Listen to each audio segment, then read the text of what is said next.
Que du coup on ait pu avoir cette impulsion haussière aujourd'hui, parce que ça va me permettre de pouvoir vous expliquer, de donner mon avis pour ce que pourrait faire prochainement le pétrole. Et comme ça va faire une vidéo et on verra dans quelques années, ou même l'année prochaine, voir si, pas mes prédictions, mais si la vision était bonne ou pas.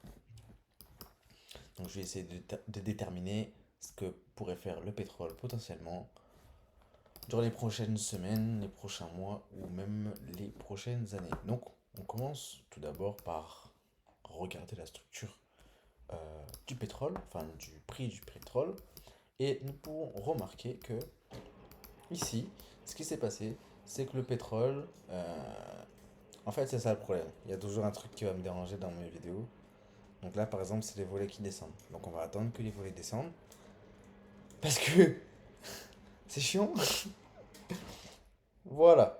Je disais donc, le dernier point haut et point bas qu'a fait le pétrole, donc c'est ce point bas et ce point haut. Donc, ma flèche, elle est comme ceci, et donc elle indique que euh, ce point haut a cassé l'ancien point haut qui était ici. Donc actuellement, en 12 mois, en année, je suis en tendance haussière. Pourquoi? Parce que vous pouvez le comprendre que plus on va aller dans les années, plus le prix du pétrole il va augmenter. Parce qu'il y en a de moins en moins. Et donc, automatiquement, le prix il est censé augmenter. Ensuite, nous allons regarder ce qui s'est passé en monthly.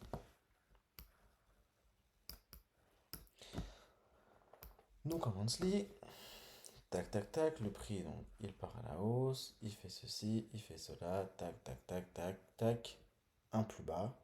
Hum, non, pardon. Euh, Ce point bas ici, monthly, ce point haut ici, et entre-temps, il n'y a pas eu de point bas. En fait, ce point bas, ça a été ici. Donc, vous voyez, plus bas ici. L'ancien plus bas ici, le plus bas ici. C'est pour ça que j'ai mis la flèche monthly comme ceci. Et d'ailleurs, cette flèche monthly, si elle est en monthly, elle est censée être en noir. Nickel. Ah, quoique, c'est peut-être l'intermédiaire. C'est peut-être l'intermédiaire entre le monthly et 12 mois. Je le mets quand, par exemple, on a un graphique qui est extrêmement. Enfin, bref. Ensuite, donc, on va aller en monthly. Enfin, on est déjà en monthly, mais on va regarder la structure monthly. Donc, la structure monthly, si on commence pareil du dernier mouvement, hop, tac, tac, tac. Dernière impulsion baissière qu'a créé monthly, c'est une impulsion comme ça. Donc, qui est partie de là jusqu'à ce plus bas. Très bien. Ensuite, en weekly,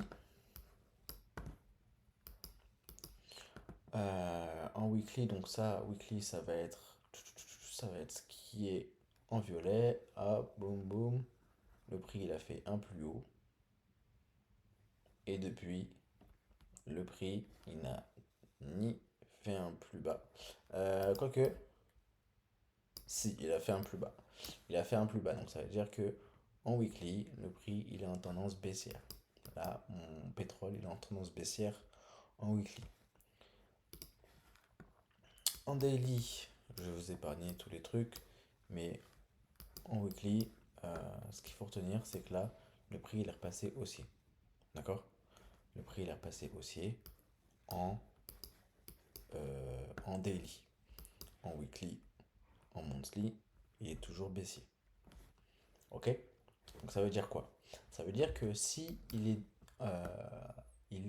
en tendance haussière en daily, mais qu'en weekly, monthly, et même là, on va dire 6 mois, ce qui est en vert, il est baissier. Ça veut dire que il y a de fortes chances que le prix, hop, sur les prochains, donc là on parle en semaine, prochaine semaine, il est possible que le cours du pétrole continue à baisser. En plus de ça, ce qu'on a vu, enfin ce que je vois, c'est que là, ici, il a créé des equal des equalos. Des equalos. Donc il faut forcément qu'ils viennent les chercher un moment ou un autre. Ici, le prix, donc, il est venu, on a dit quoi? Qu'il était venu plus bas Donc là, cette mèche-là, elle est venue plus basse que cet ancien plus bas. Mais c'est pas vraiment un plus bas, ok? C'est pas vraiment un plus bas. Il faudrait que le prix recasse plus nettement pour considérer que le prix est vraiment en tendance baissière ici. Donc là, je suis en weekly. Là, en l'occurrence, il est juste venu à la même distance, créer des equalos. Et donc, c'est un niveau ici de liquidité que le prix du pétrole, en termes d'analyse technique, doit venir chercher. Voilà. Après, euh, il utilisera peut-être une excuse macroéconomique pour justement venir chercher ça. Donc peut-être un apaisement entre euh, Trump et tout son truc de pétrole là, toute son histoire de pétrole. Lorsque le prix du pétrole il sera apaisé, le prix viendra chercher cette liquidité, ces équalos, et ensuite euh, soit décidera donc de continuer un tout petit peu plus bas, ou sinon, euh, s'il décide de remonter parce que après, boum, il y a encore une autre guerre ou je ne sais quelle raison. Ça, c'est, par exemple, c'est des choses que je ne peux pas prévoir. Dans ces cas-là, le prix, qu'est-ce qu'il peut faire? Il peut venir chercher la liquidité, en profiter pour faire un peu comme j'avais mis ce schéma-là. Donc, qu'est-ce que je vais expliquer quand je mets ce schéma-là? Je vais expliquer qu'il y a différentes zones d'achat qui sont possibles sur le pétrole. Il y a celui-là, celui-là, celui-là et celui-là.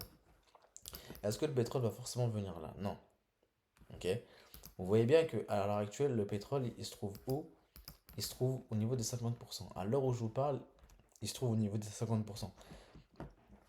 Vous pouvez remarquer également qu'il est descendu quand même en discount. Donc là, si je prends ma impulsion, c'est en 12 mois, il est revenu dans le discount. Vous voyez que lorsqu'il a été dans le discount, il a fait une première réaction à la hausse, qui était là. Lorsqu'il était revenu dans le discount, il a fait une première réaction à la hausse. Et là, ici, c'est possible qu'il fasse sa deuxième réaction à la hausse. Euh, donc, euh, donc voilà. Et donc, ce que techniquement le prix est censé faire, c'est que le prix revienne soit plus profondément dans le discount pour ensuite aller chercher un plus haut. C'est-à-dire que euh, les niveaux là, les niveaux qu'on va avoir, si le prix descend, le prix du pétrole descend, c'est possiblement les derniers niveaux historiques. Vous comprenez ou pas? Genre, c'est la dernière fois que pétrole va être aussi, euh, aussi bas, aussi peu cher. Parce que pour les années après, le pétrole prendra forcément de la valeur. Pourquoi? Parce que déjà, en 12 mois, je suis en tendance haussière. On a ce plus haut qui est là, un autre plus haut. Le prix, qu'est-ce qu'il est censé faire? Ça, une tendance haussière. C'est ce que nous montre le prix, hein. C'est ce que nous montre le prix. C'est ce que nous dit le prix. Voilà. Maintenant, bon, où il pourrait cesser justement de... Enfin, pour la vente, où est-ce qu'il pourrait cesser de monter là prochainement? On a une liquidité qui est là. Enfin, pas une liquidité, mais c'est une zone de liquidité. D'ailleurs, je pense que je devrais mieux faire ça. Voilà. Parce que là, on a des magnifiques equal high. Et c'est pour ça que le prix va forcément se diriger vers ces niveaux-là. De toute façon, on verra bien. Mais ces niveaux-là, donc au niveau de 66,464, enfin, pas précisément, mais ces niveaux-là, le prix il est censé revenir, il est censé venir prendre de la liquidité. Ensuite, j'ai un order block qui est là-haut. Bon, dans cet order block, possiblement, il se peut que le prix euh,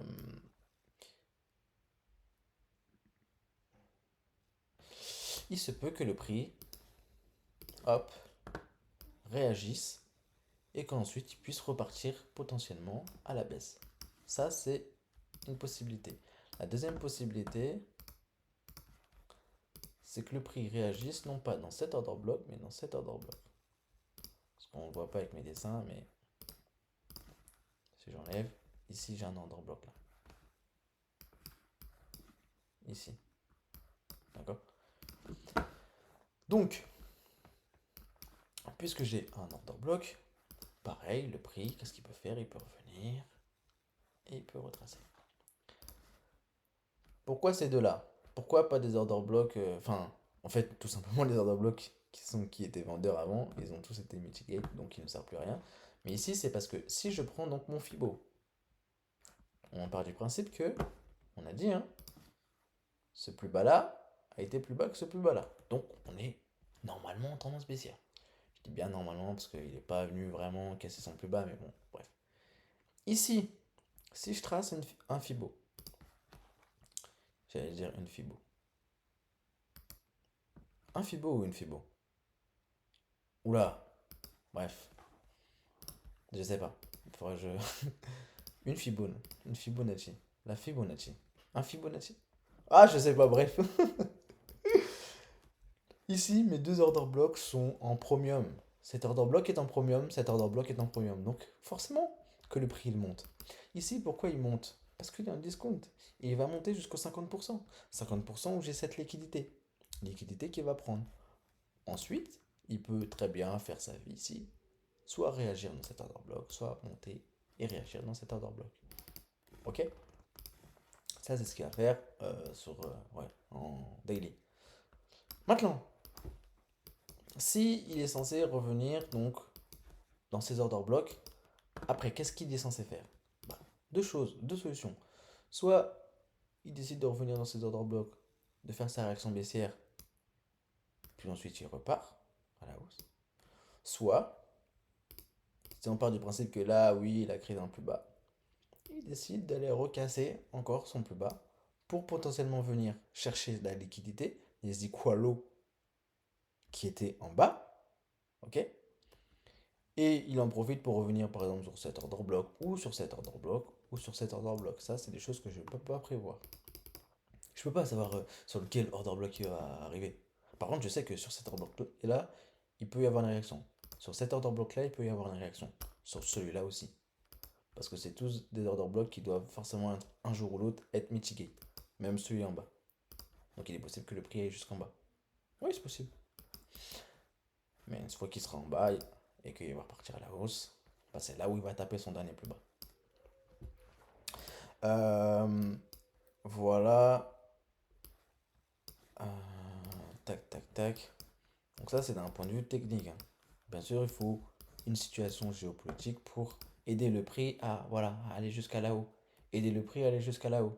Aider le prix à, boum, réaction baissière. Puis aider le prix à aller chercher peut-être les équalos qui sont en bas. Toujours, toujours, toujours. Tiens, là, il y a un OB. Bon, bref.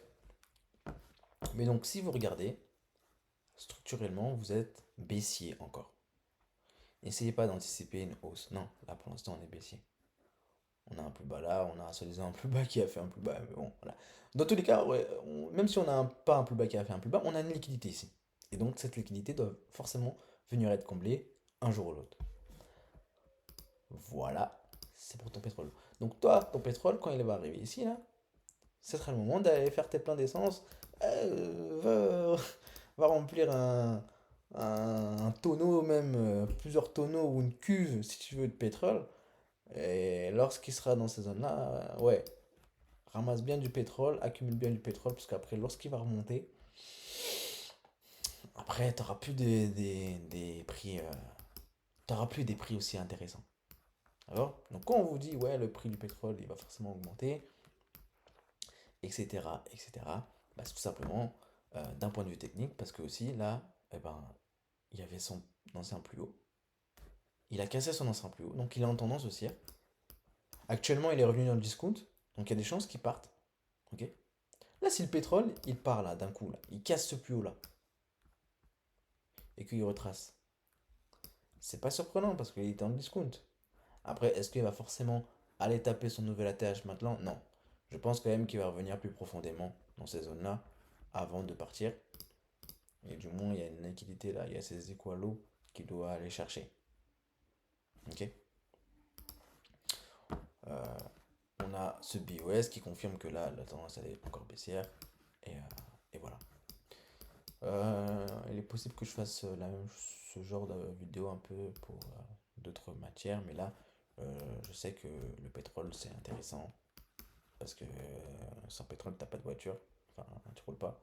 Donc, ça peut être intéressant d'un point de vue technique. D'un point de vue fondamental, après, c'est une autre chose.